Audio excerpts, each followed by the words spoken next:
Lamar Jackson officially has the best passer rating in NFL history. We also get some updates on Kyle Van Noy's injury. We'll talk about who could step up in his absence. We'll talk about a little bit more of Tez Walker and DeAndre Hopkins' role and impact to this offense. Joe Burrow's out 3+ months. We'll talk about how that impacts the division, all that and more in today's episode of the Flock Rundown. Ravens Flock. Flock Rundown is the place to be. Motionless brainwaves attempt to swim their way to sense, can't tame the untamed. What's up, Ravens fans? My name is Ryan, and welcome back to another episode of the Flock Rundown. This is insane, man. Lamar Jackson now has the highest passer rating in the history of football at 102.648. Now, obviously, that fluctuates. You know, he's still playing, and that list will forever move, you know, the guys that are still playing. But regardless, insane. I mean, Lamar Jackson is the most quarterback rushing yards in NFL history, and he's only 28 years old. And then now also has the highest passer rating ever. I mean, it's just mind-blowing how good he is and how much he's evolving too. You know, we've watched him closely. If you've been a Ravens fan for a long time, I've watched every snap of Lamar Jackson's since he's been on the team. I was at his first game against Cincinnati when he started and ran the ball a lot. And we had a Greg Roman offense for a couple years that Lamar didn't really get to, you know, evolve as a passer like he is now. But we're seeing him take it serious, take the game serious, take the details seriously, and improve the consistency, the accuracy. He's always had the arm strength. He's always had, you know, the talent to do it. But locking in on the consistent details, you know, diagnosing where pressure's coming at the line of scrimmage before the play starts. I mean, Lamar Jackson is dialed in and is getting better year after year and is playing out of his mind already this season. It's only been 2 games. So he's got 7 touchdowns, 0 interceptions in 2 games.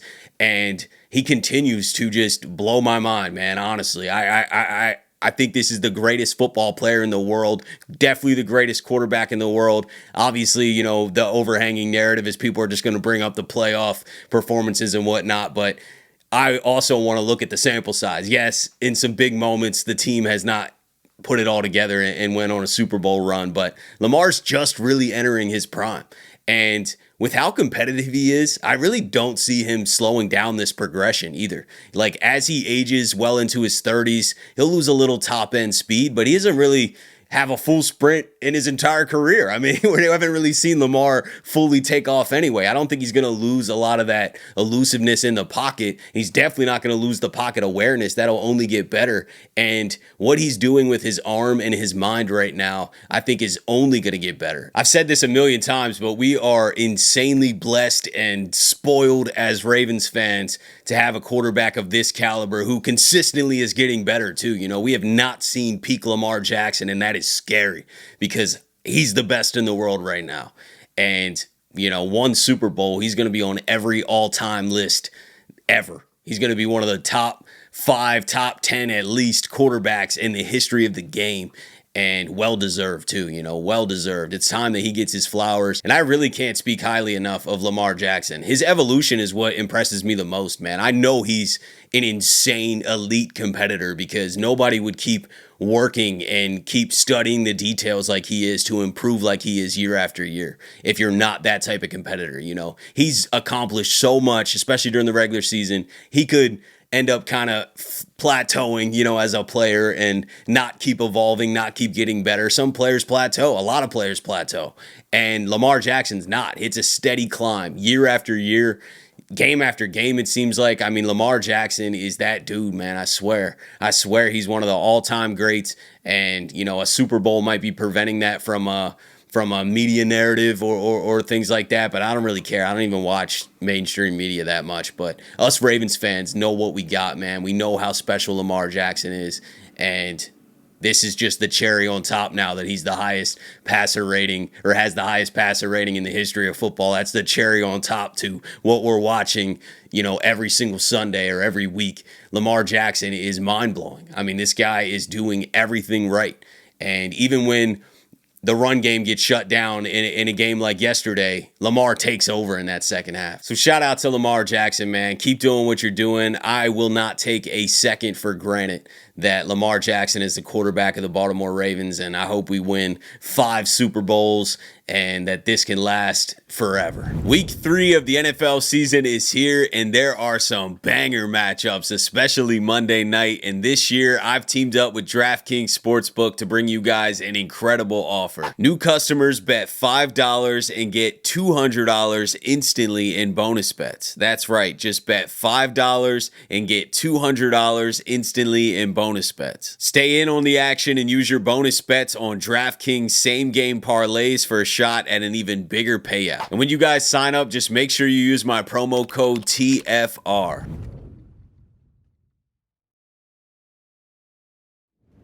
Switching gears a little bit, we got an injury update on Kyle Van Noy, and that's from Jeremy Fowler, who said that Kyle Van Noy is bracing to potentially miss multiple games due to a hamstring injury suffered on Sunday. And I listened to Kyle Van Noy's podcast. He didn't talk a ton about the injury. A little bit in the beginning, he says he hopes he can get back out there soon, but we'll see how he feels. But Jeremy Fowler, who has a source, is saying that Kyle Van Noy is most likely out multiple games. So this is a huge opportunity for Mike Green, who got a big uptick in snap count yesterday, probably due to the Kyle Van Noy injury. He played about 30% of the snaps in week 1 against Buffalo, and then 60% of the snaps this week against Cleveland. So huge uptick for Mike Green. We might see David Ojabo activated. He's been healthy scratch for the last 2 weeks. So with Kyle Van Noy being out, I could see Ojabo being activated as the depth, but I think Mike Green gets thrusted into a much larger role. And I think Mike Green's the type of player that can take this opportunity and run with it, man. He's a rookie.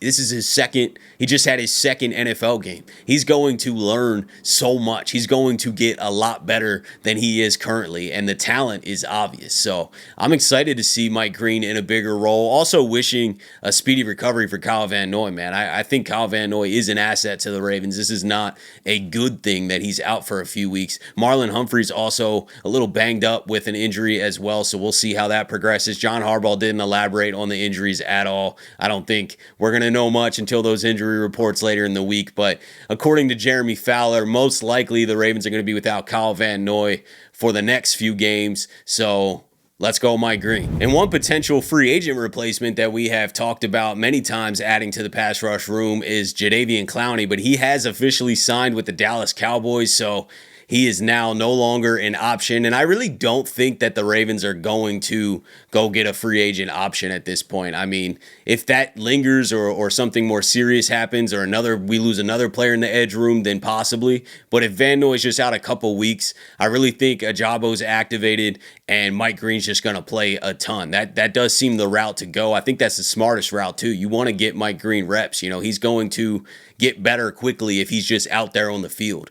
And you could practice and do everything right, but you got to get game reps. So I want to see Mike Green more. I don't think we need to go free agent hunting right now. Kyle Van Noy is not out long term. It's probably just a couple weeks. So play the young guys. Maybe give David Ojabo some reps, see what he's got. And we'll get Kyle Van Noy back in a few weeks. If something happens down the road to another player in the edge room or Van Noy's out an extended period of time, then maybe we could look at the free agent options. But I think the Ravens pass rush room is going to be okay. I don't think that this is a big negative. Kyle Van Noy didn't play a ton of the game yesterday. Pass rush still looked good. So I think the Ravens will be fine. They'll be able to hold it down without Van Noy there, but definitely wishing him a speedy recovery. And speaking of injuries, there was a huge injury yesterday that impacts the entire AFC North, and that is that Joe Burrow has turf toe and torn ligaments, grade 3 turf toe, and is going to be out at least 3+ months. He's got to get surgery. They're saying at least out until December. So that means that he'll miss the Ravens Thanksgiving game, which I'm going to. So it's like a bittersweet thing in a way, because I was at the game last year when Burrow went crazy with Chase and we ended up winning in a shootout. And I was kind of excited for that kind of drama again, best versus best. It's tough to stop Burrow and Chase, but now he's probably not going to be playing. I mean, who knows? I guess he could have a faster recovery than the timetable says and he ends up playing, but I don't think he'll be fully healthy during that Thanksgiving game. He most likely is not going to be out there. So that changes the entire division. I mean, I know the Bengals had a good start to their season. Jake Browning looked pretty good, but I think as they continue to play harder teams, they're not going to be able to win as many games, and they're going to be really, really fighting and struggling to make the playoffs again because they're missing Burrow for 3+ months, man. It's a huge injury. It impacts the entire AFC North, and I think the Ravens have a clear pathway to win the division. I mean, I'm not saying that the Steelers are easy. I'm not saying the Bengals will be easy, but the Bengals offense was definitely the biggest threat. And especially with the Ravens, secondary showing what they did against Buffalo, the Bengals offense was my biggest concern in the entire division. I was like, man, that's just one of those offenses that you better show up and score 40 yourself or you might not win. And I just don't think that's the case anymore. It kind of changes the entire landscape.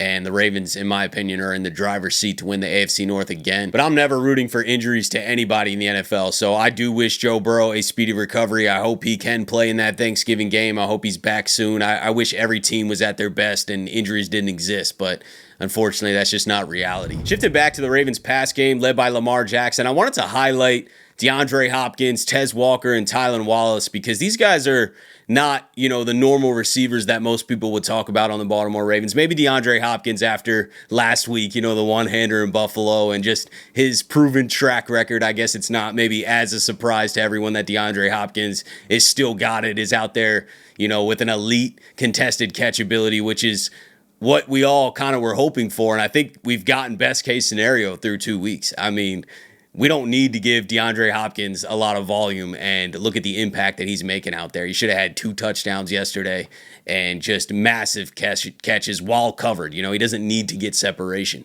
But everyone else, when they talk about the Ravens pass game, mentions, Zay Flowers, Rashad Bateman, who's yet to even get a lot of volume yet. He hasn't been that involved.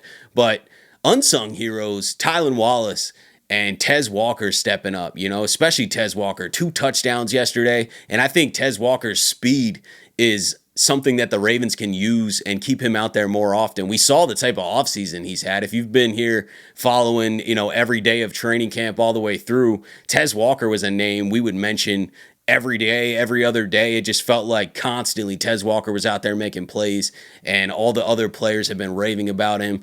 And I just really think that Tez Walker's opportunity and role on this team is going to grow as it should. I mean, there's no reason to not have Tez Walker out there. He can completely separate. His speed is one of the fastest on the team. And why not have a weapon out there, especially when he's becoming such a well-rounded receiver? He's running solid routes too. He's not dropping balls. I think that he's a reliable threat. I really do think that he's a weapon that the Ravens need to deploy more often, because this guy is going to stretch the field, and Lamar Jackson's looking for him. He clearly trusts him, and he definitely trusts DeAndre Hopkins. And then you got a guy like Tylan Wallace who doesn't ever really get any recognition, and I know he doesn't ever pad the stat sheet week after week. He doesn't get a bunch of volume either, but there's only one ball, and obviously there's a lot of weapons on the team. So a guy like Tylan Wallace isn't going to be a consistent 6-catch-a-week guy, but when his number's called upon and the ball goes his way, he always makes a play. He always gets it done. Even going back to last year, I mean, he turned that Bengals game around that we were in. That the Ravens offense couldn't do much in the first half, and Tylan Wallace takes a 90-yard touchdown down the sideline, and that's just one of the highlights. This guy has always came through when his number's called upon. And then yesterday, offense struggling a little bit, especially in the red zone. We've had a little bit of issues punching the ball in, and I wish we could just run more, but Cleveland shut that down yesterday. So we go through the air. Tylan Wallace makes a play, gets a touchdown for us. Earlier in that game yesterday, Tylan Wallace had a nice 3rd down conversion. I think that was on the first drive. Lamar hit Tylan Wallace early in that game. So, I mean, this guy is just a chain mover, reliable receiver. He can run every route, too. He's sneaky good at running routes, man. There's a reason the Ravens have kept him around. I know he's a depth receiver. He's further down on the depth chart. But shout out to Tylan Wallace. This guy always comes through, and I think Tez Walker as well is going to be a rising weapon for the Ravens for a couple years, not just this season. I think you'll see his role grow tremendously this season, but also next year, you might see Tez in a really, really big role. And then a veteran piece like DeAndre Hopkins, these guys are complementing the Zay Flowers and Rashad Batemans who, get most of the attention. And I think defenses might have to start questioning, where do we place the other attention? Obviously, Zay is going to always get the attention. I think he is our wide receiver 1. He's going to consistently get the most volume. But you can't just ignore the D-Hop. Maybe you got to throw some safety help over there. You can't leave D-Hop one-on-one because he's going to get it. He's going to beat that corner and come down with that contested catch, covered or not. So you might have to have a safety over there, and then that might open the seam up for somebody else. Like there's so many other options when you have these other weapons, and I just wanted to highlight these other guys. And I know yesterday it's fresh on everyone's mind, so people are talking about it, but don't forget about these guys, man. They're huge pieces to the offense, and really came through yesterday. So shout out to these guys, man. DeAndre Hopkins, Tez Walker, Tylan Wallace, keep doing what you're doing.